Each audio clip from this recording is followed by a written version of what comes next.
सबसे पहले तो मैं आभार व्यक्त करूंगा वीर सावरकर की फाउंडेशन का, जिन्होंने इतना सम्मान दिया, इतने प्यार से हमें बुलाया और ये अवसर दिया आपसे उसकी बातचीत करने। और मैं आभारी हूं और आज बहुत प्रसन्न हूं वहां के भूमि के ऊपर, क्योंकि कटक की ये वो भूमि है जिसने नेताजी जैसे हमारे स्वतंत्रता संग्राम के क्रांतिकारी को जन्म दिया, जैसा नेता भारत के अंदर आजादी की लड़ाई के अंदर कोई दूसरा होता। उस भूमि को जहां बेनी माधव जैसे टीचर थे, जिन्होंने स्कूल के दिनों से ही नेताजी को राष्ट्रवाद की शिक्षा दी, वो भूमि जहां पे नेताजी का सबसे पहले क्रांतिकारियों से लगा हुआ स्कूल के दिनों में, और वो भूमि जहां पे नेताजी जब लिखते हैं कि मैं 15 वर्ष का था जब विवेकानंद जी ने मेरे जीवन को प्रवेश किया। लगातार साधुओं से उनकी वार्तालाप पूरी जाना, और ये बात केवल नेताजी के जाने के साथ ही खत्म नहीं हो जाती। हमारे किसी इतिहास की किताब में ये लिखा गया कि आजाद हिंद फौज की कितनी बंदूकियां जो है वो कोणार्क के तट पे आई और वहां से आजाद हिंद फौज के सिपाही वहां उतरे जाते थे, और सबसे पहले वो पुरी आते और उसके बाद पुरी से फिर दूसरी जगह पे जाते थे, और यहां पे पुरी के अंदर उसको तमाम स्थानीय लोग जिनके नाम भी नहीं कभी जान पाए उनको जो समर्थन देते, पानी गई उसको टॉर्चर करके अंग्रेजों ने मेडिकल किया, इसके 43 में उनको जेल में टॉर्चर करके मारा। तो ये मैं इसलिए कह रहा हूं कि इतिहास के अंदर जो स्वतंत्रता का संग्राम हमने लड़ा है,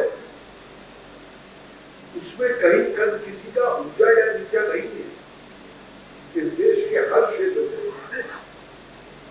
हर नागरिक थे जो भी अपना योगदान को दे सकता था। गद्दारों की बात छोड़ दीजिए, अंग्रेजों के जो लॉयलिस्ट हैं और कोलैबोरेटर हैं उनकी बात छोड़ दीजिए, वो तो आज भी मौजूद है।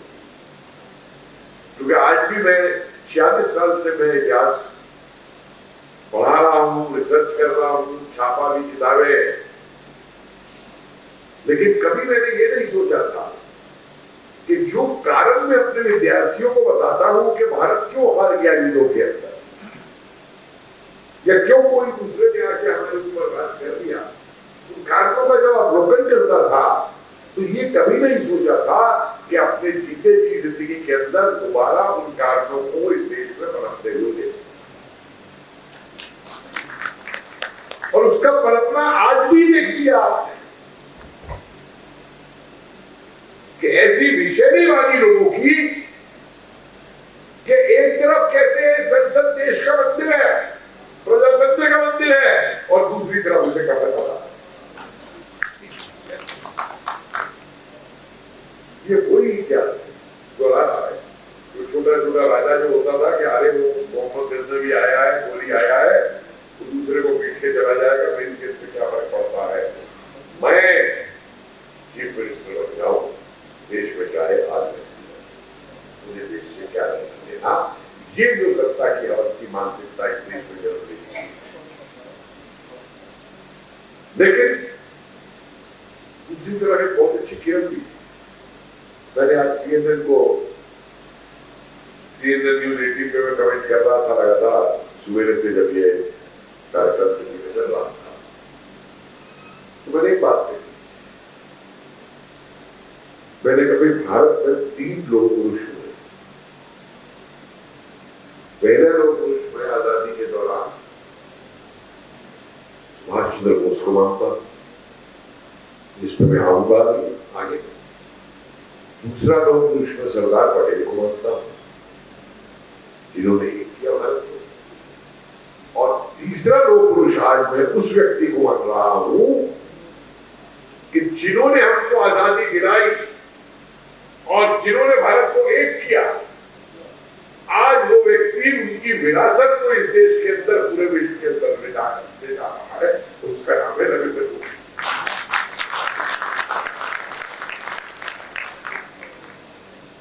लोगों ने कहा दाग है, मैंने जवाब दिया, मैं कहा दाग ही नहीं, वो शेष नाग है, तुम जैसे विषय लोगों की, वो भी बनता पड़ेगा। क्योंकि आज मैं अपने विद्यार्थियों को भी बोलता हूं, अगर कोई बैल छूता है तो मना करता हूं, बैल छूने का समय गया, सिर उठा के हाथ ऊपर करके करता है। मैं ये बोलता हूं कि अब वो समय नहीं है कि एक गाय को भी मारे तो दूसरी गाय आ जाए, और वो भी समय नहीं है कि कोई मारेगा फिर हम मारेंगे। जवाब नहीं। आज हमको इतना सशक्त होना है कि अगर कोई हाथ हमारी तरफ उठने की कोशिश भी करे तो उस हाथ को उठलेकर पहले काट दिया।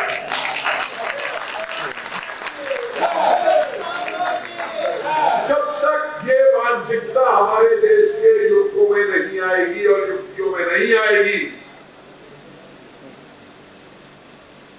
तो शायद हमें इतिहास के उन्हीं पुराने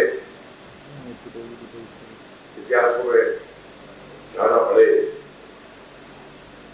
क्या इस पे सोचने की बहुत एक जरूरत है। सवाल में दिमाग खराब हो जाता है जब डिबेट में के साथ माफी माफी माफी माफी माफी माफी।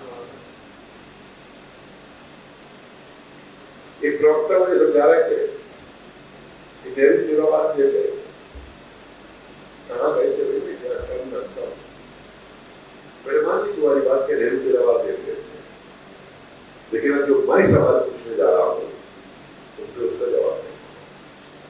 तो बड़ा गर्व से बोले, ऐसा क्या है जो नेहरू जी के बारे में मैं नहीं जानता। मैं मुझे एक दिन का नाम तो बताओ भाई जिसमें नेहरू जी ने चक्की जलाई, एक जेल तो बता दो जिसमें कोहलू चलाया हो, एक जेल तो बता दो जिसमें उन्हें उल्टा लटकाया गया हो, एक जेल तो बता दो जहां उन्हें एकांतवास में रखा गया हो।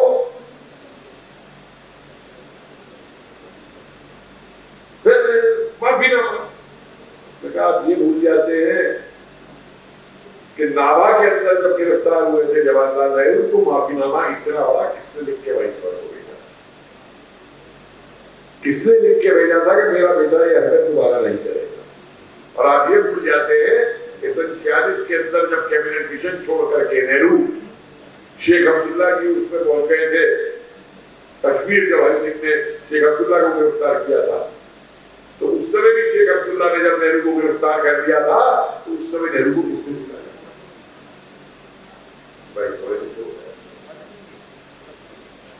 एक जो परंपरा थी उस समय सारे कैदियों के लिए एक कानून था,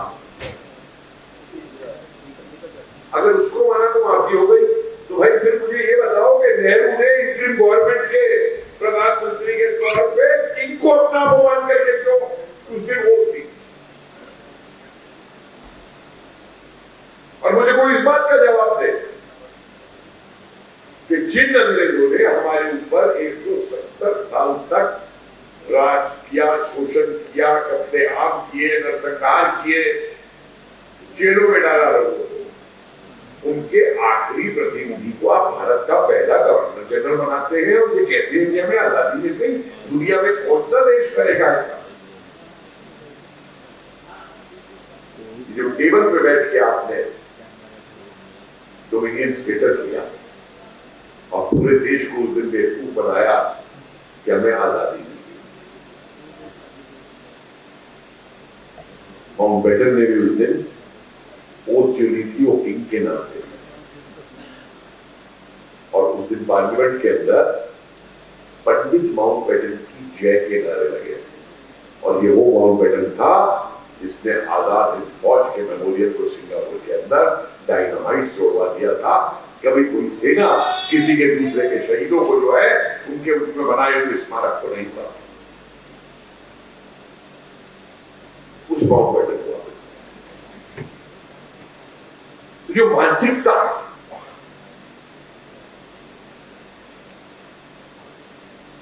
मैंने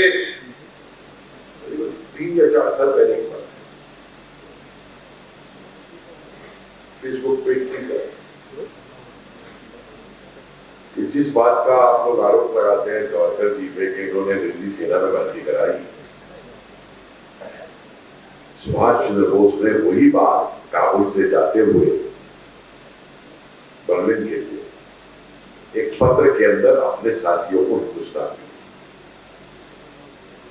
वो पत्र हिंदुस्तान पहुंच नहीं पाया उस समय क्योंकि भगत राम पेशक हो गया था कि अंग्रेजों का स्पाई है। दुद्रोनी जो इटालियन एम्बेसडर था वहां पर उसको शक हो गया था, वो सही भी साबित हुआ। सिल्वर के नाम जो बाद में पता लगा कि डबल स्पाई था वो आदमी। तो उस पत्र में, और वो पत्र सन 48 में 1948 में शरद बोस को दिया है पेरिस। उस पत्र में नेताजी ने बहुत सारी बातें लिखी कि कहाँ जगह ढूंढो, हवाई जहाज अड्डे बनाए जा सकते हैं, कहाँ रेडियो स्टेशन बनाया सकता है, जो जिरगे ने उनकी मीटिंग करो, सबको साथ लेके करना है। तो पहले जो प्लान थी वो प्लान थी उधर से आने की थी, अफगानिस्तान की तरफ। एक बात तो पूरी नेताजी भारत से हिटलर के पास जाने के लिए जो बार बार कहा जाता है ना, उन्हीं के अंदर एक 4 लाइन नेताजी ने लिखी हुई है कि जो अंग्रेज अपनी नई सेना बना रहे हैं, इस सेना में अपने विश्वास पात्र युवकों को भर्ती कराएं ताकि वो वहां हमारा काम कर सके और मौका आने पे वो हमारी तरफ आए। आजाद हिंद फौज किया थी जो गरीब थी पीछे, और सावरकर क्या कर रहे हैं।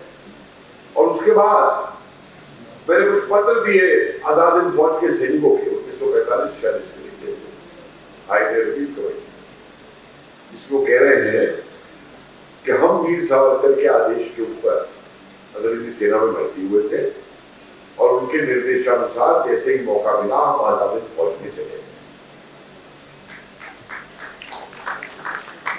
तो आप विश्वास नहीं करेंगे, और तो और नेताजी की वर्तमान पीढ़ी के कुछ लोग हैं जिन्होंने मुझे गाली वर्चुअली गाली की कि ये इतिहासकार झूठा है, ये झूठा इतिहास लिख रहा है। ऐसा कोई पत्र नहीं मिला। वो एक तो है माधुरी बोस, वो कहती है मैं तो उनके साथ थी शरद बोस के, उस समय बच्ची थी मैं, कोई पत्र ऐसा नहीं दिया गया। और जब मैंने उन्हीं के यहां से छपे हुए नेताजी के फिशर बोस के एडिटेड वॉल्यूम्स में जो इनकी निकाल करके उनके सामने डाल दी फेसबुक के ऊपर, तो इनके मुंह बंद हो गए। जो स्पष्ट क्या गिरफ्तारी यूनिवर्सिटी वही की नेताजी की, और आजाद हिंद फौज जो बनी है किसी एक व्यक्ति की बनाई हुई फौज नहीं। अगर कोई मैंने लिखा है अपनी किताब के अंदर, इस गलतफहमी में नहीं रहेगा जनरल मोदी के बारे में। जनरल मोदी पहले जनरल बने या नेताजी ने आजाद हिंद फौज बनाई नहीं। आजाद हिंद फौज उस परंपरा का नतीजा थी जो परंपरा 1857 के अंदर इस देश में डाली गई। ईस्ट इंडिया कंपनी के जो सैनिक थे उन्हीं को इकट्ठा करके उन्हीं से अंग्रेजों में विद्रोह करा के लड़ना, और 1857 की भी जो योजना है वो 5 साल से बन रही है। आज वो विषय नहीं है, उसमें मैं नहीं बोल रहा हूं, लेकिन इतना बताना चाहता हूं आपको, ये बात याद रखिए कि 10 मई 30 जून ये तारीखें क्यों चुनी गई थी 1857? बहुत वैज्ञानिक प्लान है कि मई जून के ऐसे महीने हैं जिसमें अंग्रेज उस मौसम में नहीं रह सकता, और उसके बाद बरसात का मौसम आएगा, उसकी सप्लाई कट जाएगी। और ये प्लानिंग करने के अंदर जो लोग मौजूद थे, क्योंकि इस पर कभी ध्यान नहीं दिया गया, जैसे नेताजी को अलग छोड़ा गया, सावरकर को अलग छोड़ा गया, 1857 को भी फ्यूडल रिवोल्ट कह करके ये तो सावंतों का विद्रोह था, और भारत तो फिर कष्ट में चला जाता अगर ये विद्रोह सफल हो जाता। उस पर रिसर्च भी कराई, किसी ने जानने की कोशिश की कि 1857 के जितने क्रांतिकारी नाना साहब के साथ नेपाल चले गए, उनका बाद में क्या है। अपने टॉपिक पे आते हुए एक बात आपसे कहूंगा, जिस व्यक्ति ने इंडियन नेशनल कांग्रेस बनाई हिंदुस्तान के अंदर, एओ,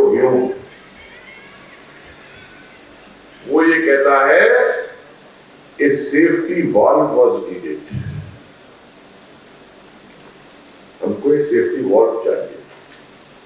वो खुद इंटेलिजेंस में रहा था, फाइल उसने देखी थी, और 1857 का एक ऐसा डर अंग्रेजों के सिर पे रहा जो 1947 तक भी उनके सिर से रह गया। और मैं आऊंगा तो संस्थापक तो कांग्रेस का कहता है कि हमने कांग्रेस बनाई इसलिए कि वो अंग्रेजी साम्राज्य को भारत में सुरक्षा दे सके। तो हमारे नेता कहते हैं कि इनके कांग्रेस ने इस देश को आजादी दिलाई। तो ऐसे प्रवक्ता बोलते हैं व्यक्तियों की नीति के ऊपर, हम उस समय लड़ रहे थे आजादी के लिए। भाई तेरी तो उम्र भी 30 साल नहीं है। आप कहा थे, संघ कहा था, हिंदू महासभा कहा थी, इस तरीके के वक्तव्य थे। उसके बाद बताइए, क्या किसी देश के राष्ट्रीय आंदोलन को स्वतंत्रता का नेतृत्व करने वाला नेता कभी ये बयान देगा कि हमारे देशवासी आजादी के लिए तैयार हैं? ये वक्तव्य है 1928 के कलकत्ता अधिवेशन में महात्मा गांधी का, जब डोमिनियन स्टेटस के ऊपर सुभाष बोस ने पूर्ण स्वतंत्रता का रेजोल्यूशन रखा। तो गांधी कहते हैं हमारा भारतीय अभी आजादी के लिए तैयार है। और मुझे कोई एक और बात का जवाब दे। एक बार जब आपने लाहौर में तय कर लिया कि आपका उद्देश्य पूर्ण स्वतंत्रता है, तो आप फिर डोमिनियन स्टेटस को दोबारा लेकर के बात करने, वार्तालाप करने टेबलों पे क्यों? कोई जवाब दे इस बात का। चाहे वो क्रिप्स मिशन हो, चाहे कैबिनेट मिशन हो, और चाहे 47 हो, जो एचपी की कैबिनेट की मीटिंग है मई 1947 की, उसके जब मिनट्स मैंने बाहर निकाले और मैंने जान उसमें ट्विटर में डाले, तो भाई मैं उन इतिहासकारों में से नहीं हूं कि साहब मुझे नाम चाहिए कि मैंने ये चीज बात निकाली है, मुझे कोट किया जाए या वो किया जाए। होश होता है लोगों को। क्या लिखा था उसमें? हिंदी में बता कि अब कांग्रेस के नेता ये कह रहे हैं कि भारत की आजादी 2-3 साल तक इंतजार कर सकती है अगर आप डोमिनियन स्टेटस दे दें और सत्ता का हस्तांतरण तुरंत हो जाए। इससे हमारा काम आसान हो गया। अब आप एक हिंदू डोमिनियन और एक मुस्लिम डोमिनियन बना सकते हैं। 14 अगस्त 1947 का गजट उठा के देख लीजिए। India mean Indian dominion, Pakistan mean Pakistan dominion. 24 जून 1948 का लंदन गजट उठा के देखिए, जिसमें अंग्रेजी एम्परर कहता है कि आज से मैं भारत का अपना जो एम्पायर का तख्त है उसको छोड़ रहा हूं। अप्रैल 1948 की चिट्ठी देखिए, नेहरू की लिखी हुई किंग के नाम पे। I, the Prime Minister of your Indian Dominion, on your behalf of your ministers of the Indian Dominion, request you to permit us to appoint Shri Rajgopalachari so and so as the next Governor General. आप नहीं अपने Hindustan type में समा दिया आपने India की, और जनता को किस तरीके से बेवकूफ बना। उस दिन एक और चीज हुई, माउंटबेटन खुद ये लिखता है, तो आज दस्तावेज पूछ रहे थे ना सिंगूर को लेकर, ऐसे ऐसे दस्तावेज दिखा रहा हूं जिनकी तबीयत कुछ हो जाएगी, और बार बार इनसे कहता हूं कि इतिहासकार से बहस मत किया। माउंटबेटन खुद ये लिखता है कि ओरिजिनल प्रोग्राम में यह तय हुआ था कि यूनियन जैक नीचे जाएगा, कहां पे मैत्री के द्वारा, लेकिन मैंने नेहरू से कहा, we will feel very sad if this happens, and Nehru said, we don't want anyone to feel sad that day, I will see to it that it doesn't happen. और यही नहीं, उससे एक लिस्ट भी मांगी कि किस किस दिन यूनियन जैक जहां पे पैदा करेगा हिंदुस्तान के अंदर, और उस दिन यूनियन जैक झंडा नीचे नहीं आया, सिर्फ हमारा झंडा ऊपर गया। और मजे की बात यह है, मैं थक गया फिल्म डिवीजन के अंदर, तो उस दिन की फुटेज ऐसा नहीं, ये फुटेज क्या है, बेटा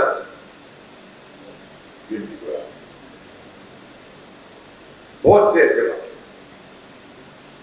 पंडित माउंटबेटन की नारे लगना चाहिए, पंडित माउंटबेटन हैरान हो जाता है। और अभी तो ना जाने क्या क्या खुलेगा, क्योंकि माउंटबेटन की जो डायरियां हैं, आपने 3 महीने पहले देखा होगा कि इंग्लैंड में एक इतिहासकार उन डायरियों को छापना चाहता था, तो अंग्रेजी सरकार कोर्ट में अब नहीं है कि नहीं, इन्हें नहीं छापा जाए, नहीं तो पाकिस्तान और भारत से हमारे संबंध खत्म हो जाएंगे। भैया ऐसा क्या है गुप्त डायरियों के अंदर जो सन 47 में क्यों चीजें जो है अगर आज खुल के सामने आती है तो संबंध जो है वो खराब हो जाएगा? क्या है ऐसा उन डायरियों के अंदर? क्योंकि उस समय पे बहुत सी गुप्त संधियां जो है वो की, जिन संधियों का बाहर निकल कर, जब मैंने ढूंढना शुरू किया कि माउंटबेटन को गवर्नर जनरल क्यों बनाया, तो खुद माउंटबेटन का लिखा हुआ मिल रहा है उसकी लास्ट रिपोर्ट पे कि मैं जब हिंदुस्तान आया तो दूसरी मीटिंग में गांधी ने उससे पूछा, have you heard about the Englishman Andrews? मैंने कहा, why don't you become like Andrews and lead the Indian government and take a salary from India?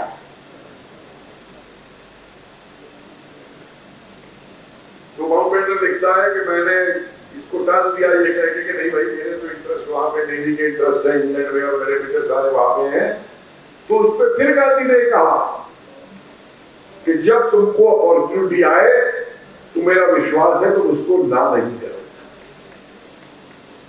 और 2 जुलाई 1947 के दिन नेहरू चिट्ठी लिखते हैं माउंटबेटन को कि आप हमारे पहले गवर्नर जनरल बनो। क्या वो किसी कांग्रेस की वर्किंग कमेटी में पास किया गया था? और उस समय तो कॉन्स्टिट्यूंट असेंबली मौजूद थी, क्या कॉन्स्टिट्यूंट असेंबली को विश्वास में लिया गया था? और ऐसा सब क्यों? मैं नेताजी के उनके पिछले इतिहास पर नहीं जा रहा, लेकिन एक चीज मैं कहूंगा कि करीबन 66,000 लोगों का जो सरेंडर हुआ अंग्रेजी सेना का सिंगापुर के अंदर दूसरे विश्व युद्ध में अंग्रेजों के मुंह पे उससे बड़ी चोट कोई नहीं, क्योंकि इतना बड़ा सरेंडर दुनिया में उसके बाद न्याजी का युवा है बांग्लादेश में।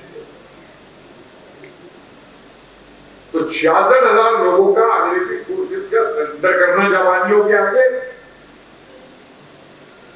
और उसमें से पहले 14,000 और फिर टोटल 44,000 आजाद हिंद फौज में शामिल होना, इससे बड़ा झूठा अंग्रेजों के मुंह पे क्या हो? जिस खबर को वहां दबाया गया वो तो ये भी नहीं कहते थे कि आजाद हिंद फौज है, उन्होंने उसका नाम रखा था GIF, Japanese Indian fighting force. Archive जो फाइलें मौजूद है जिनमें पूरी प्लान बनी हुई है, जैसे आज यूक्रेन की वॉर को लेकर प्रोपेगेंडा प्लान चलती है ना, तो डायरेक्टर इंटेलिजेंस, होम मेंबर, ये सब बैठ के प्लान बनाते हैं कि हमें पब्लिसिटी क्या करनी है। आप ये सुन के हैरान होंगे कि 1940 के अंदर राज बिहारी बोस ने 2 व्यक्तियों को भारत भेजा जो आनंद मोहन सहाय, राजा महेंद्र प्रताप, और जो गदर के और नेता थे वहां पे अमर सिंह और प्रीतम सिंह। सती सहाय एम शाही जी की पत्नी, उनको भारत भेजा गया कि जाके सुभाष चंद्र बोस से बात करो, क्योंकि राज बिहारी बोस उसी को क्रांति उड़ाना चाहते थे जो लाहौर केस से पहले उन्होंने पंजाब में कराने की कोशिश की थी, एनरोलमेंट को मुख्य पंजाब के जो एक गद्दार ने आउट कर दी थी और कितने लोगों को उसमें सजाई दी। और मत भूलिए कि 15 सितंबर 1915 के अंदर 4 दिन तक भारतीय फौज ने रिवोल्ट करने के बाद सिंगापुर में कब्जा कर लिया। चीजें नहीं पढ़ाई जाती इतिहास की। तो सती सहाय को भेजा गया और भेजने से पहले आप ये देखिए करीबन 2 महीने तक पति पत्नी घर में लड़ते रहे खूब जोर जोर से कि पड़ोस की आवाज सुनते हैं, इनमें झगड़ा हो रहा है तो भारत आने में अंग्रेजी सरकार इनकी दिक्कत ना करे, क्योंकि साइमन मार्क रेवोल्यूशन तो ये मानते कि भाई ये तो पति पत्नी में झगड़ा हो गया, इनमें जो जासूस वगैरह होने वाला है, तो इसलिए वो भारत जा रही है बच्चों को। वो भारत आती है, नेताजी से मिलती है, नेताजी को पूरी प्लान बताती है, नेताजी उसकी हामी करते हैं और वो वापस चले जाते हैं। एक और व्यक्ति को भेजा नेताजी राज बिहारी बोस, अरुण गुप्ता, शायद उसका नाम सदम नाम है। वो व्यक्ति इनके पत्र लेकर के सबसे पहले राजेंद्र प्रसाद ने किया। राजेंद्र प्रसाद ने कहा भाई मैं तो ये चीजें जानता नहीं, तो नेहरू और मौलाना आजाद से बात तो जाता है मौलाना आजाद के पास। मौलाना आजाद बाहर निकाल देते हैं, तो कोई ब्रिटिश एजेंट रखते हो जो हम पे सब देने आए हो कि हम किस तरह है जानने आए।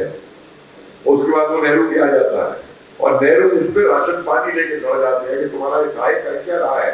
वो फासिस्ट जापानियों के साथ मिलकर हम देश को आजाद कराएंगे, निकल जाओ यहाँ से बाहर, और उनका जो उपाय ये सबसे मालूम होते हुए मौजूद होते हुए किसी काम में नहीं आए। और यही नहीं, फिर नेहरू आसाम जाते हैं और आसाम में जाके भाषण देते हैं कि अगर बोस जापानियों की मदद से हिंदुस्तान आता है तो मैं खुद तलवार लेकर के उससे लड़ूंगा। अंग्रेजों ने निरंतर ये प्रोपेगेंडा किया कि बोस अंग्रेजी शासन हटा के यहाँ पे जापानियों का शासन कराना चाहते हैं। नेहरू को इतनी अकड़ नहीं थी, नेहरू ये जानते नहीं थे, वो लगातार पीछे सुन नहीं रहे थे कि आजादी रेडियो से, बर्लिन से, बाद में अपना रंगून से, बैंकॉक से नेताजी क्या बोल रहे हैं अपने भाषण को। उन्होंने ये तक कहा कि अगर अंग्रेज छोड़ जाते हैं भारत तो एक जापानी सैनिक भारत की सेना के भारत की भूमि में नहीं रहेगा। एक जापानियों के साथ नेताजी का पैक्ट हुआ था बर्मा का पैक्ट खुलने से पहले। इसको हमारी इतिहास की किताबों से गायब कर दिया है, क्योंकि उसकी शर्तें क्या थी। पहली शर्त उसमें ये थी कि भारत के जिन इलाकों को जापानियों का ये आजाद कराया जाएगा जापानी सेना की मदद से, वहां पे कहीं पे भी जापान का झंडा नहीं लगेगा, केवल आजाद सरकार का झंडा लगेगा। उसकी दूसरी शर्त थी कि उन एरियाज की जो गवर्नेंस है वो जापानी नहीं करेंगे, वो आजाद हिंद दल के लोग करेंगे। और तीसरी थी कि अगर कोई भी सैनिक जापानी या हिंदुस्तानी किसी महिला से दुर्व्यवहार करता है तो उसे तुरंत गोली मार दी जाती। क्यों रखे ये क्लॉज नेताजी ने? क्योंकि वो देख चुके थे कि जापानियों ने कोरिया में या चीन में पहले क्या किया। आजाद हिंद दल का नाम तक नहीं लोगों को मालूम क्या चीज थी। अगर आजाद हिंद दल भारत में होता, भारत की ब्यूरोक्रेसी बनता, या कम से कम 47 के बाद उन सिद्धांतों को लेकर, जिन सिद्धांतों को लेकर आजाद हिंद दल नेताजी ने बनाया था, भारत की नौकरशाही को ट्रेन करने के लिए राष्ट्रवादी, उन सिद्धांतों को कोई अपना हमने बना दिया होता तो आज हमारे ऊपर ये आईएएस, लॉयल अंग्रेज, माय लॉर्ड कहने वाले राजशाही कर रहे होते। क्या उस मानसिकता को हमने बदलने का प्रयास किया कभी?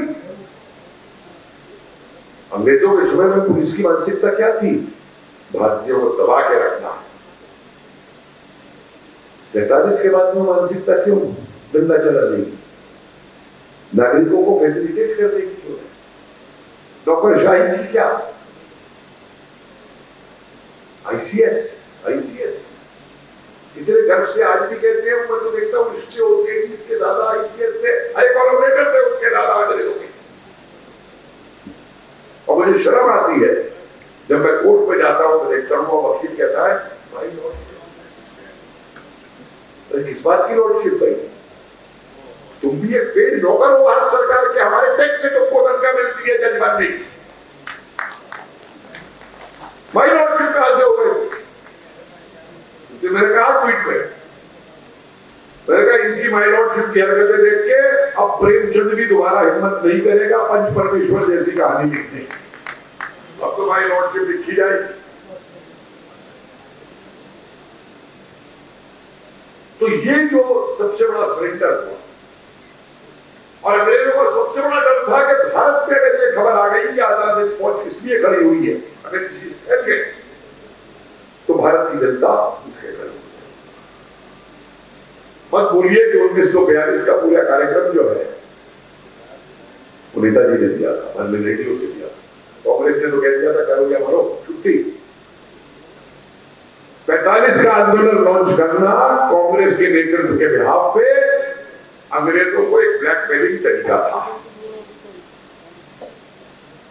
कि युद्ध इस समय इस लेवल पे चल रहा है, हम ये कहेंगे तो अंग्रेज डर जाएंगे और हमें डोमिनियन स्टेटस दे देंगे। वो चर्चिल उल्टा पड़ गया इनके ऊपर, क्योंकि इन्होंने ये एसेस किया था कि 1942 में आंदोलन ऐसे समय में लॉन्च किया जबकि यूरोपियन सोल्जर भारत में सबसे ज्यादा थे और चर्चिल को अंदर से दूर रखा है। और फिर वामपंथी नेताजी को तो कहेंगे ये फासिस्ट है, जर्मनी से मिल गया, इटली से मिल गया, जापान से मिल गया। तो मैंने एक सवाल पूछा, बेटो मुझे ये बताओ कि जर्मनी और जापान ने भारत को कब नुकसान पहुंचाया? किसी देश? इसके उल्टे हमेशा जर्मनी और जापान ने भारत के क्रांतिकारियों की मदद की, भारत के स्वतंत्रता आंदोलन को, और उनकी मदद अगर देश की आजादी के लिए ले रहे हैं तो फासिज्म हो गया। तो भैया मुझे एक बात बताओ वामपंथियों कि तुमने उस समय चर्चिल को सपोर्ट क्यों किया? वो चर्चिल जिसने लाखों का काल किया, क्या वो चर्चिल फासिस्ट नहीं था? क्या वो वॉर क्राइम नहीं है कि पूरे इलाके को आपके पार्ट्स ऑफ उड़ीसा भी थे उसके अंदर, बंगाल और उसमें आपने भूखा मार दिया लोगों को, लाखों लोगों को? क्या वो युद्ध क्राइम नहीं होगा? क्या ये युद्ध क्राइम नहीं होगा कि हिरोशिमा और नागासाकी के बच्चे और बूढ़ों और औरतों के ऊपर, क्योंकि जवान तो जापानियों के लड़ रहे थे मैदान, उनके ऊपर अमेरिका एटम बम भी बनाता है और एटम बम बना के एटम बम गिराता भी है और लाखों लोगों को मार देता है। वो और क्राइम नहीं है। अरे दुनिया के अंदर आज अगर वॉर क्राइम का सबसे बड़ा कोई अपराधी है तो वो अमेरिकन प्रेसिडेंट है जिसने एटम बम बनवाया था और हिरोशिमा और नागासाकी पे छोड़वाया था, जिन एटम बमों को आज दुनिया भुगत रही थी। उससे बड़ा वॉर क्रिमिनल नहीं। और उस समय इन्होंने उनका साथ दिया और उसके बाद में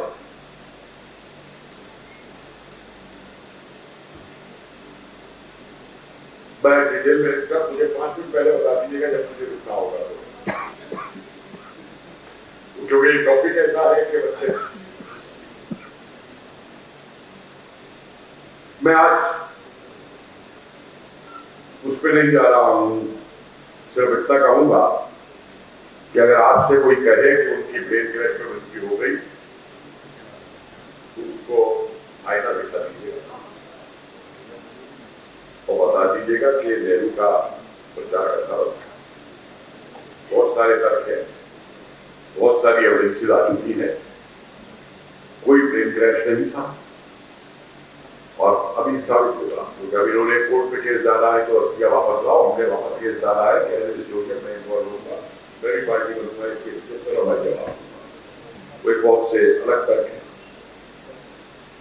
सेना के खजाने लूटे गए, 5 खजानों का तो मैंने अब जिक्र किया, जिनको लूटा गया। और इस तक की चीजें आई कि टोक्यो से हमारा मिशन लिख रहा है प्रधानमंत्री को कि ये व्यक्ति लूट रहे हैं इस खजाने को, और प्रधानमंत्री उस फाइल पर सील लिख के छोड़ देता। आज जरा उस प्रधानमंत्री के खानदान के उन लोगों के वारिसों से टोक्यो में क्या संबंध है, ये कोई जांच करता है। 5 किलो सोना व्यक्तिगत अकाउंट में डलवा दिया जाता है जवाहरलाल नेहरू अपने सिंगापुर के अंदर और इंडियन ओवरसीज बैंक।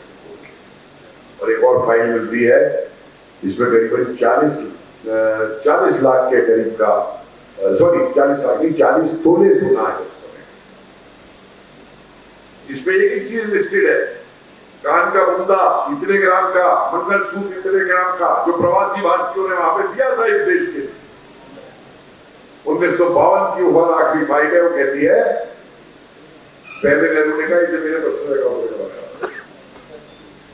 सिंगापुर में। नेहरू ने मना कर दिया कि नहीं, ये तो वो एनिमीज कॉन्ट्रैक्ट होता है, वो enemies seizure property seizure act में दी गई है, नहीं करा सकते। तो फिर कहता है अच्छा इसे हिंदुस्तान पाकिस्तान में आजाद लगा।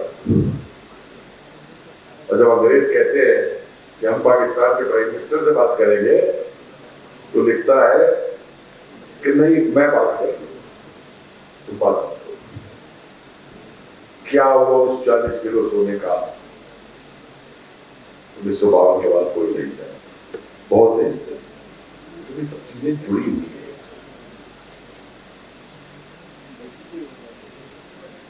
दो साल से मैं शोध कर रहा था, एक किताब तो आई नेताजी पे, एक और आ रही है और एक और आएगी उसके, और मैं इस पे शोध कर रहा था कि नेताजी ने एक स्टेटमेंट दिया कि if we fail gold support करती।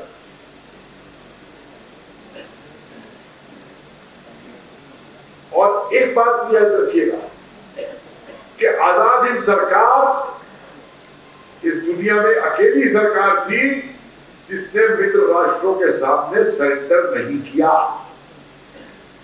आजाद हिंद फौज अकेली ऐसी फौज थी जिसने एक फौज के रूप में, कमांड के रूप में अंग्रेजों के आगे सरेंडर नहीं किया।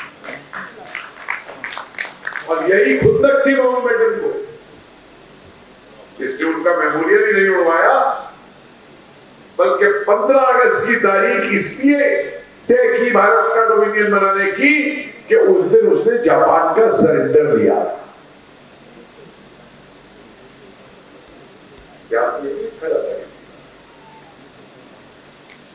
हमारी इतिहास की किताबों में तो आज भी वो विक्टोरिया क्रॉस और आयरन क्रॉस पढ़ाए जाते हैं।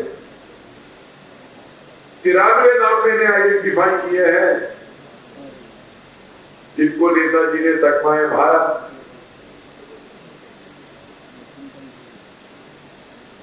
इस तरीके के 8 तरीके के उनके तकमे थे, तकमाए बहादुरी, तकमाए शत्रुनाश जिनको दिए थे।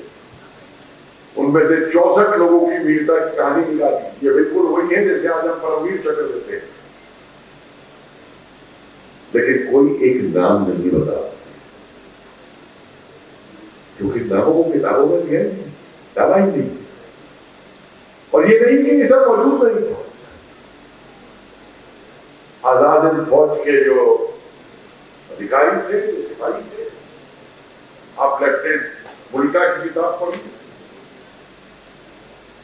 आप ज्ञानी केसर सिंह की किताब पढ़िए, आप राम सिंह रावल की किताब पढ़िए, जनरल ज्ञानी की किताब पढ़िए, जीएस ढिल्लों की किताब पढ़िए, लेफ्टिनेंट पंटा की किताब पढ़िए, diary of A rebel daughter पढ़िए, जो पहली किताब छपी सितंबर 1945 में भारत के,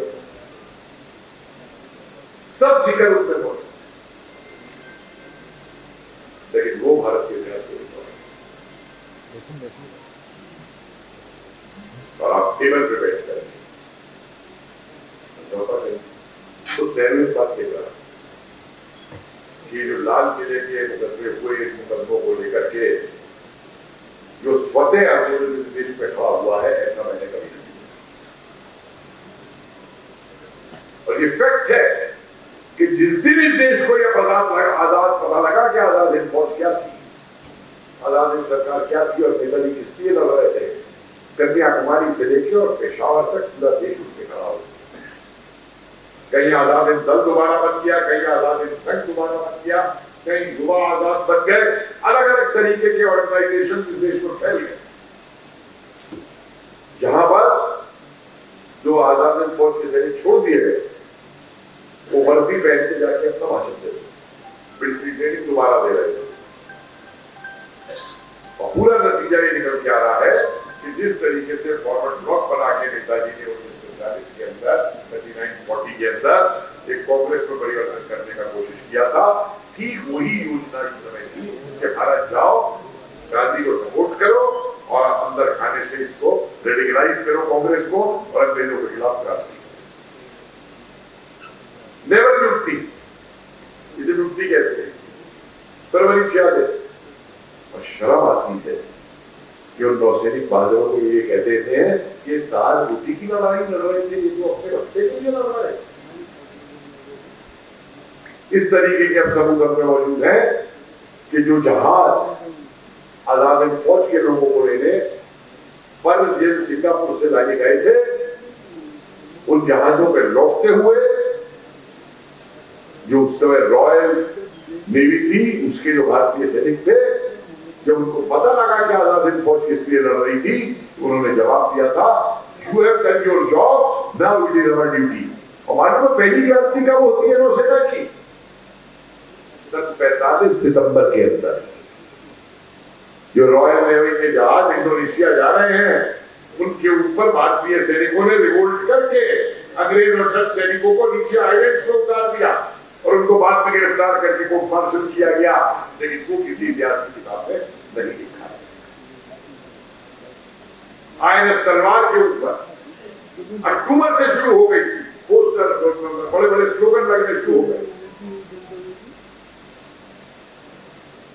और अंग्रेजों ने जो ट्रायल लाल किले में इसलिए किया ना कि बड़ी इन्होंने हल्ला मचा रखा था, वहां गाना गाते थे कि हम दिल्ली दिल्ली जाएंगे, लाल किले में झंडा लगाएंगे, आजाद हिंद सरकार वहां बिठाएंगे, तो हम इनके वही मुकदमे करेंगे और सलीम करके जेलों की कोठरियों के अंदर किस तरीके से वहां पर यात्राएं की गई। अभी मैंने वहां का शॉर्ट एंड लाइट शो लिखा था लाल किले का, ये बड़ा कैसा हुआ पॉलिटिकल। साहब इन्होंने नेहरू को नहीं दिखाया लाल किले के अंदर वो पहने हुए चोगा आजाद हिंद फौज को डिफेंड करते हुए। प्रेस वाले आए मेरे पास, मैंने कहा एक बात, उस पूरे मुकदमे की जो प्रोसीडिंग्स है उसमें से मुझे नेहरू की उनके डिफेंस में कही हुई 2 लाइन ला दो मुकदमे के अंदर, मैं उसको ऐड कर। खाली चोगा पहन के वहां पहुंच जाने से, बैठ जाने से, अपना नाम कमाने से बुलावाई कैसाई थी। और उस समय की असली बात क्या, ईस्टर्न कमांड के मिलिट्री इंटेलिजेंस को एक काम सौंपा गया था 1942 से, जब से आजाद हिंद फौज बन गई थी, कि इसका भारतीय जो सेना अंग्रेजों की है उस पर क्या प्रभाव। हमारे किसी इतिहासकार ने ये नहीं सोचा कि भाई लोगों को भी राष्ट्रीय विजय का कारण लेके जाए।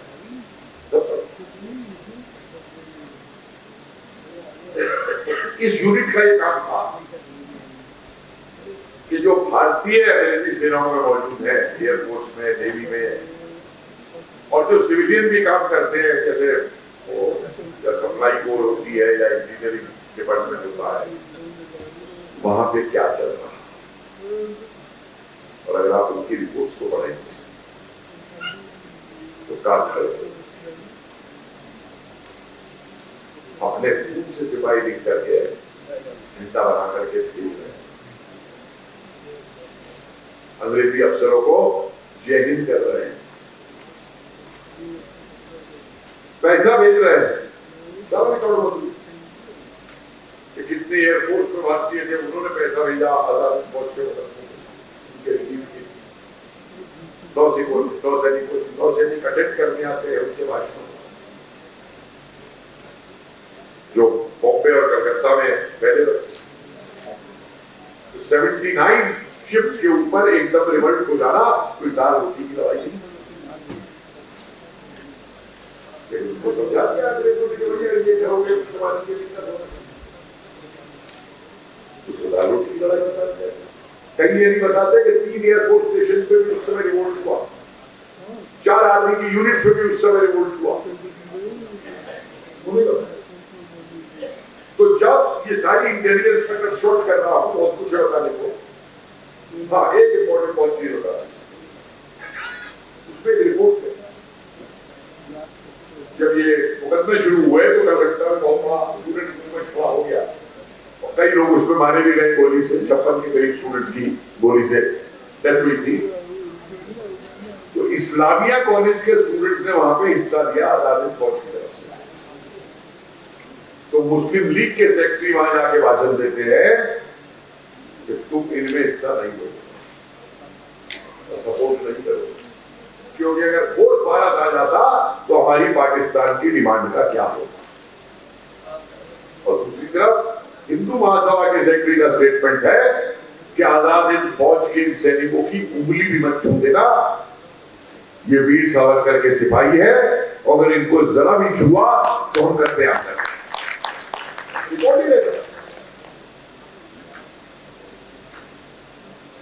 क्या मैं करते नहीं जा रहा, छोड़िए। बनारस के अंदर रानी झांसी रेजिमेंट बनानी थी लड़कियों ने,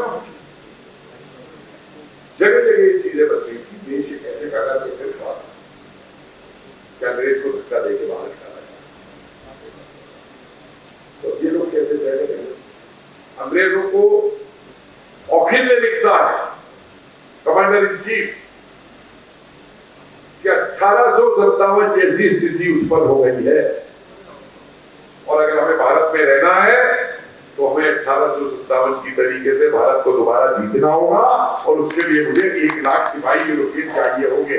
मैं नहीं कह रहा हूं, ट्रांसफर ऑफ पावर का वॉल्यूम 6 उठा के देख लीजिए, अंग्रेज कह रहे हैं। और उसके बेस पे रेवल एक चिट्ठी लिखता है कि we must compromise and reach an agreement, otherwise there will be a movement much more stronger than 1942 which we will not be able to control। अंग्रेज हमें कुछ दे के नहीं गए थे, ये जो गाना बन गया ना कि दे दिया मैं आजादी बिना तीर बिना राम, किसी ने आजादी दी नहीं है। और ये गाना हमारे उन क्रांतिकारियों का सबसे बड़ा अपमान है जिन्होंने अपनी जान दी इस देश की लड़ाई के। तो अंग्रेज भागा है यहां से, लेकिन भागने से पहले उसको ये थी कि मैं सत्ता किसको देके जाऊं कि मेरे हित भारत के अंदर जो है वो बचे। तो उसके अंदर जितना सबसे बढ़िया काम। और कांग्रेस की जो बात मैंने शुरू में अपने लेक्चर में कही आपसे कि उसका काम बना था सेफ्टी वॉल्व के लिए अंग्रेजी अंपायर के।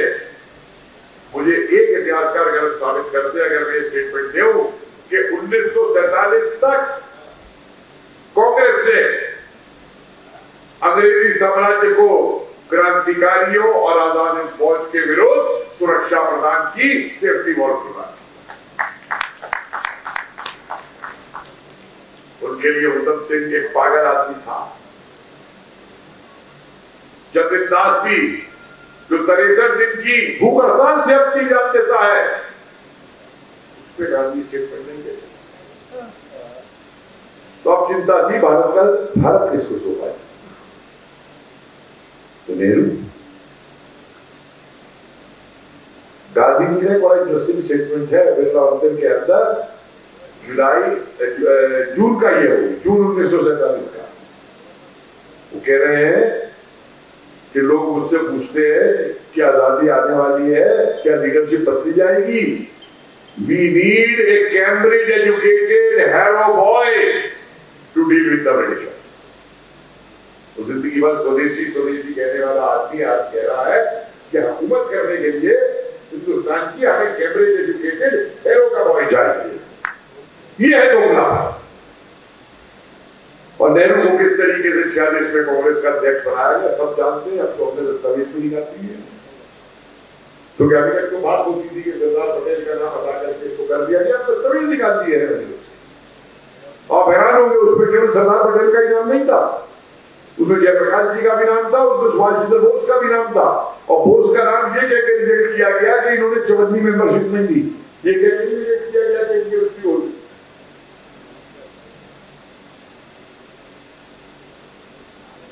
और साहब इसलिए नेहरू जी, एडविना जी, माउंटबेटन और किस तरीके के, मैं तो अभी हैरान हो गया, मुझे सीआईए रिपोर्ट्स मिली इसके ऊपर, नेहरू, एडविना और माउंटबेटन के ऊपर और कृष्णा मेनन के ऊपर। मुझे हंसते हंसते हालत खराब हो गई रिपोर्ट्स को पढ़ते हुए। ऑनलाइन ही मौजूद है, सीआईए के आर्काइव पे चले जाइए ऑनलाइन और उस पर डालिए सीआईए रिपोर्ट्स और एडविना और माउंटबेटन और नेहरू, सब आपके सामने आ जाएगा।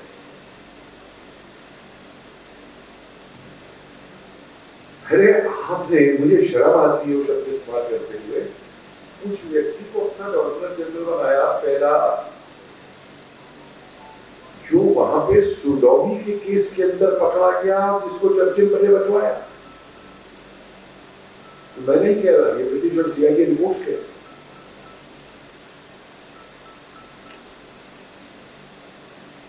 तो ये ऐसे व्यक्ति होते थी जो हमारे हितों को बचा के रखते, इसीलिए जल्दबाजी थी। नरोजी की जो पोती थी, क्या नाम है, उत्तम जी नरोजी, उसका पत्र मत भूलिए, अमेरिकन जर्नलिस्ट को लिखा हुआ 1946 का पत्र है। क्योंकि ट्रेन दुर्घटना की बात तो 18 अगस्त 45 की हो चुकी है, जिसमें वो कह रही है कि बोस आज भी देश में इतने पॉपुलर है कि अगर बोस आ गए तो गांधी और कांग्रेस उनको रोक नहीं पाएगी देशवासियों के। अखबार बड़े बड़े हैं उस पीरियड में। और अंतिम 2 मिनट देखिए, मैं खत्म करूंगा कि जिन जिन लोगों ने गवाहियां दी कि प्लेन क्रैश नहीं हुआ, उनको दरकरार कर। आपके यही कटक के अंदर, ये कटक में है 1900 में, कटक में, यहां की जेल के अंदर मैं एक नाम दे रहा हूं, colonel doctor Ramchandra Rao. Germany से इन्होंने डॉक्टरेट की थी, नेताजी को ज्वाइन किया था, नेताजी के बाद माली पटुबियों में जापान आए थे और 17 अगस्त के दिन नेताजी के साथ थे साइगोन में। उन्होंने गवाही दी जाके कि हवाई जहाज उड़ा और हमको आदेश ये हुए कि सब लोग यहां से चले जाओगे। कहता मुझको कुछ काम रह गया था तो मैंने किया है। पूरे 15 मिनट बाद मैंने देखा वो हवाई जहाज जापानियों के जो दूसरा रंग में था उस पर वापस नहीं किया। नेताजी उसमें से वापस उतर के आ गए। और जब मेरे को देखा तो मेरे में डांट पड़ी कि तुम क्यों नहीं गए। बोला उसका कोई जवाब नहीं। बोला उसके बाद मैं 4 दिन नेताजी के साथ रहा। मैं डॉक्टर था, मेरे में ब्लड प्रेशर की मशीन नहीं थी, उनका ब्लड प्रेशर ऊपर जा रहा था और 4 दिन बाद वो पटुकी से गए। आपको मालूम है क्या किया गया कर्नल रामचंद्र राव के साथ? नीलगंज की जेल से, सॉरी जिगर काचा की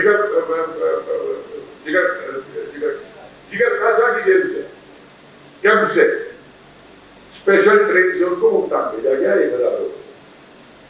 वो एक अलग कहानी है कि लाल किले के मुकदमों के बाद सारे देश का बेवकूफ बना दिया कि मुकदमे खत्म हो गए और 3 जनवरी को मुकदमा खत्म हो जाता है लाल किले का और 10 जनवरी को 1097 लोगों को स्पेशल मिलिट्री ट्रेन से मुल्तान भेज दिया था। क्या हुआ उसका 47 के बाद और 47 के बाद 48 में ये भाई साहब कर्नल राव जो है ये वाघा बॉर्डर से हिंदुस्तान आते हैं, इनको गिरफ्तार कर लिया जाता है साइकिल चोरी के आरोप और उसके बाद इसको पहले आंध्रा की जेलों में और फिर कटक की जेल में रखा जाता है। और जब ये बयान दिया जाता है तो उसके सामने पूरा बयान है इनका, जज के सामने खोसला, पता नहीं किसने उसको जज बना दिया था। उससे जब पूछा गया कि तुमको इस बात का कोई सबूत है देने के लिए, उसने कहा मेरी डायरी थी, डे टू डे डायरी लिखी हुई, इसमें मैंने कब लिखा वो डायरी कहाँ है? बोला वो डायरी हाईएस्ट अथॉरिटी के पास। बोले तुम नाम ले सकते हो हाईएस्ट अथॉरिटी का? आप विश्वास करेंगे कि सन 71 के अंदर खोसला कमीशन के सामने 1971 में इस व्यक्ति को कटक की जेल से पीढ़ियों और हथकड़ियों के अंदर लाया गया था। यही कटक के अंदर वो सुनवाई हुई। तो उसने कहा आप मेरा हाल देख रहे हैं, मेरे दूसरे और कुछ कह रहा। तो वकील ने पूछा वो हाईएस्ट अथॉरिटी को तीन मूर्ति भवन में दी या साउथ ब्लॉक में दी? तो तरीका होता है वकील को कहा बुलवाने का। तो कहता मेरा जवाब वही। जब लोगों ने प्ली की कि इसको छुड़वाइए, हीरो ने मना कर दिया छुड़वा दे। उससे पूछा क्या कि तुमको हाईएस्ट अथॉरिटी में कौन लेके गए? तो दो नाम उन्होंने, संजीवा रेड्डी और बीजू पटनायक। माफ कीजिए मैं कोई राजनीतिक वक्तव्य नहीं लेना चाहता, लेकिन अभी मैं एक फिल्म देख रहा था नेताजी के ऊपर, जिस फिल्म में दिखाया गया कि हमारे एक नेता जो है वो डकोटा उड़ाते हुए वो नीचे वेबसाइट गिर रहे हैं और कमेंट्री ये दी गई कि वो आजाद फौज की सपोर्ट में डकोटा उड़ा रहे थे। भैया किसका बेवकूफ बना रहे हो? डकोटा अंग्रेजों का था, अंग्रेजों का डकोटा तुम चला रहे थे। उस डकोटे से तुम आजाद फौज को सरेंडर करने के लिए कह रहे थे। कम से कम ऐसा तो विचार मत करो इस देश के इतिहास के साथ।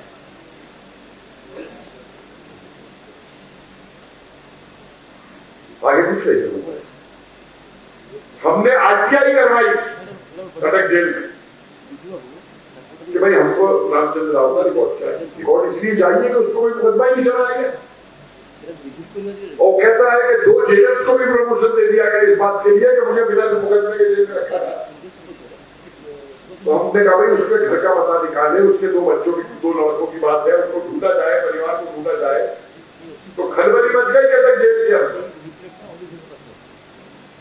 और जिनके थ्रू आरटीआई करवाई थी उनको फोन आता है, अरे भाई किस लिए चाहिए?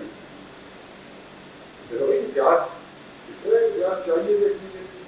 फिर 2 दिन बाद फोन आता है, भाई इंसिस्ट मत करो, वो तो जब साइक्लोन आया था वो जेल का रिकॉर्ड सारा रह गया था। स्टैंडर्ड जवाब है नेताजी। नेताजी से संबंधित कोई भी बात उठे, एक सवाल की जिज्ञासा लोगों में बहुत होती है कि अगर नेताजी जिंदा है तो वापस क्यों? मैंने अपनी इस शोध से पहले कभी इस बात पे अपना मुंह नहीं बोला,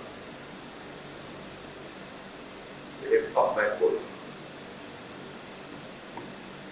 मत बोलिए कि वो सुभाष चंद्र बोस है जिसका कितना भी अपमान कांग्रेस ने किया, उसने उसको कभी व्यक्तिगत नहीं किया। ये वो सुभाष चंद्र बोस है जिसको जब वो फोटो दिखाई गई कि कलकत्ता में बॉम्बिंग के बाद जापानियों की हिंदुस्तानी मार रहे हैं, तो उसने जापानियों से कह के बॉम्बिंग रुकवा दी थी कि मैं हिंदुस्तानियों को मरता नहीं देख सकता। 2 सपने थे उस व्यक्ति के, भारत मां को आजाद कराना और एक अखंड भारत को आजाद कराना। और जब दोनों बातों में नेताओं ने गद्दारी की देश के साथ, कि जिन्होंने कहा था कि partition will be over my dead body, वो कहते हैं पार्टीशन इसलिए मैं उन डिटेल्स में नहीं जाना चाहता क्योंकि बिल्कुल अलग सब्जेक्ट है, बहुत मटीरियल है मेरे पे, घंटों बोलता रहूंगा पार्टीशन के ऊपर। लेकिन आपने इस देश का विभाजन कराया, आपने डोमिनियन स्टेटस दिया, तो अब बोस जी अपनी आजादी फौज लेके आगे दोबारा तुम्हारे साथ लड़ते हैं आगे आगे। वो तुम्हारी तरह सत्ता का भूखा नहीं था, वो व्यक्ति अपनी कुर्बानी देने लगा देश के लिए, अपने लिए सत्ता आपको करने नहीं दिया। और शांति की खूबियां देखिए, लोग मैनेजमेंट का ये जो मैनेजमेंट मॉडल पढ़ाते हैं ना मैनेजमेंट स्कूलों में, तो बिल गेट्स को पढ़ा दो, फला को पढ़ा दो, फला को पढ़ा दो। तो कोई साहब तो लालू यादव को भी लेकर रेलवे मिनिस्टर का मॉडल बताने को बताने कौन सी यूनिवर्सिटी में या कहां पे। अरे क्या कभी किसी ने नेताजी को ऐसे मैनेजमेंट मॉडल दिया जिस व्यक्ति ने 6 महीने में एक सेना दोबारा खड़ा कर दी, सारे विभाग बनाए, और दुनिया में मुझे कोई मिसाल दे दीजिए जो किसी देश के प्रवासियों ने इस तरीके की कुर्बानियां दी हो, उसको ज्वाइन किया हो आजाद हिंद फौज को, जो नेतागिरी किया हो, और सोच कि नई ब्यूरोक्रेसी होगी, नई पुलिस होगी, नया सिस्टम होगा। कितनी चीजें ऐसी हैं जो उन्होंने पहली बार की। मुझे दुनिया में एक नेता दिखा दीजिए जिसने 3 महीने तक समुद्र के अंदर बंदूकी से जाता है। एक नेता कहीं का दिखा दीजिए जो कलकत्ता से काबुल तक और काबुल से बर्लिन तक जिस तरीके से वो किया। बीमारी होती, एक नेता ऐसा दिखा दीजिए जो पॉलिटिकल नेता रहा हो और जो बर्मा के फ्रंट पे 1 महीने तक अपने सैनिकों के साथ रहा हो, उन ट्रेंचेस के अंदर रहे। इसका रिकॉर्ड इन्होंने गायब करने की कोशिश, इसकी एक आवाज पे वो कहता है तुम मुझे खून दो मैं तुम्हें आजादी दूंगा, तो लाइन लग जाती है लोगों की अपने खून को तस्कर करने। को एक बात सुनाते हैं। दूसरी तरफ आपने उसको यूएन का वो घोषित करवा रखा था और फिर और एक साइकोलॉजिकल रीजन भी मैं कहूंगा। अरविंदो क्यों क्रांतिकारी का डिग्री छोड़ के फिर स्पिरिचुअलिज्म की तरफ से, जब आपके उद्देश्य थे, आपका जीवन में जो सबसे बड़ा उद्देश्य था देश को आजादी दिलाना और अखंड भारत को बनाना, जब वो उद्देश्य आपका टूट गया तो कई बार आदमी बड़े से बड़ा आदमी भी टूट जाता है। ठीक है, देशवासियों के हाथ में आ गया, चलाएंगे। और दूसरा जो भी इन्होंने बना दिया उनकी शादी को लेकर, जो उनकी लड़की है और शादी है, पहले लड़का ले आए थे, जब वो बात दूसरी थी तो लड़की ले आए। मैं दावे के साथ चैलेंज करके कहता हूँ, और दावा भी हिंदी में भी आ रही है डॉक्टर रमेश पाल की, जिसमें सारे सर्टिफिकेट पूछे जाते हैं। वहां पे ये इनके पिता का नाम स्कूल में लिखा है कर्नल ब्रिगेडी, पासपोर्ट पे अनीता दीपा, यूरोप में अनीता ब्रिगेडी पॉप है, यहाँ पे अनीता बोस पॉप। 3 एमली शक्ल निकली। और नेताजी इस देश से अपना परिवार छोड़ के गए थे देश को आजाद कराने के लिए, ना कि नया परिवार बनाने के लिए। और जो इंडियन देते हैं शादी की सबसे देश की, अरे भाई 38, 39 में जो नेताजी हिंदुस्तान में थे, अपनी मां को नहीं बताया फिर उन्होंने, अपने भाई भाई सड़क को नहीं बताया जिन्हें उनकी जीवन की सब बातें मालूम थी। और क्या नेताजी झूठ बोलते थे। टोक्यो कैडेट्स की जो उनकी चिट्ठी है, जिन्हें अपना बच्चा उसको लिखते हैं साफ, I have no children। और नेताजी एक ही शब्द समानुला लिखते थे, वो ये भी लिख सकते थे I have no sons। एक और चीज भी आई क्या बहरहाल मैं इतना ही कहूंगा कि आज इतिहास बोल रहा और डटके भी झूठ पे बोल रहा। मैं ये नहीं कहता कि इतिहास को रीराइट किया जाए, मैं तो सिर्फ इतना कहता हूं कि साक्ष्य सामने ले आए। मैं मुंबई सरकार से कहते कहते मैं किया तो भैया सावरकर जी को लेकर के जो महाराष्ट्र सीआईडी रिपोर्ट का फाइल है, आप जानते हो कि किस तरीके से file police aspect of intelligence रखा जाता है। उन फाइल्स को ही रिलीज कर दो पब्लिक के अंदर तो पता चल जाएगा कि सावरकर के ऊपर किस तरीके की निगाह आने लगी। जो भी चीजें मैं बात करके आया वो यूपी को लेके पिछले महीने इस तरीके की फाइलें हमें रिलीज की जाए। मैंने एक ट्रस्ट बनाया, ऑर्गेनाइजेशन ऑफ अनंतिक suppressed realities for Hindustani history. कभी मौका मिले तो देखिए, 46 वीडियो बना के हमने यूट्यूब पे नए इतिहास को लेकर के उसमें डाले हैं। उसमें 1857 पे भी है, नेताजी को भी है, आईएनए के परिवारों से भी है, क्रांतिकारियों को लेके है, किसान आंदोलनों को लेके है। यहाँ की जनता को बताइए कि चाकिया कुश्ती का नाम एक बार चाकिया कुश्ती कोई चीज से यहाँ पे उड़ीसा के अंदर सुरेंद्र नायक भी कोई चीज से उड़ीसा के अंदर। आजकल थोड़ा ट्रस्ट का काम हो किया है, कुछ समस्याएं हो गई है क्योंकि इतिहास भी जो है वो महानती का भंडारा नहीं है कि आप सरदारी और लिखना शुरू कर दीजिए। मैन पावर भी चाहिए होती है, मैन भी चाहिए होती है, एनीवे उस प्रकार का बता जारी रखेंगे। और मैंने एक और आविष्कार किया है, मैं आपको बताऊं, पहली बार किसी स्टोरियन ने किया है। मैंने नेताजी और आजाद फौज ये कॉमिक्स लिखने शुरू किए हैं जिसमें मैं खुद इतिहास का हवाला करके सबको बोलता हूँ। यही बात मैंने अभी महाराष्ट्र के चीफ मिनिस्टर साहब को की साहब सावरकर जी को लेकर के 25 कॉमिक इस तरीके के भारत की हर भाषा में बनवा दी जो बचपन से लोग जाने सावरकर जी के बारे में मैं करूंगा। लेकिन अगर मेरे पे इतने रिसोर्सेज होते तो मैं नहीं जाता सरकार के पास बात। लेकिन एक कॉमिक बनाने में भी आर्टिस्ट को 55,000 रुपए तो मेरे आर्टिस्ट का खर्चा है। लेकिन आप उसका इन्वेस्टमेंट और महत्ता देखिए कि अगर 5-6 साल के बच्चे की उम्र से 12 साल के बच्चे तक को सावरकर जी की कहानी आसान तरीके से बताई जाएगी कि वो क्या है और भारत की हर भाषाओं में बताई जाएगी, तो फिर ये लोग लाख प्रयास कर रहे माफीनामा कहते रहे, ये सावरकर जी के बात को कभी नहीं